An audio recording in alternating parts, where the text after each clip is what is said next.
পাকিস্তানে ভারতের ক্ষেপণাস্ত্র হামলার প্রভাব পড়েছে বিভিন্ন দেশের এয়ারলাইন্সগুলোতে। দেশ দুটির আকাশসীমা এড়িয়ে রুট পরিবর্তনের কথা জানিয়েছে এশিয়ার একাধিক এয়ারলাইন্স।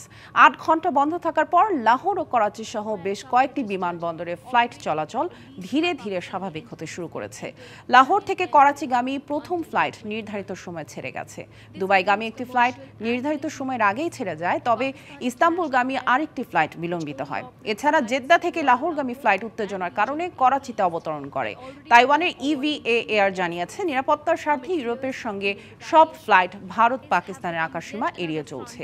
দুবাইয়ের সঙ্গে কানেক্টেড ফ্লাইটগুলোর পাকিস্তানি আকাশসীমা পরিহার করে চলছে দক্ষিণ কোরিয়া। তাইওয়ানের প্রধান আন্তর্জাতিক বিমানবন্দরের ওয়েবসাইটে দেখা গেছে চায়না এয়ারলাইন্সের লন্ডন ফ্লাইট বাতিল করা হয়েছে।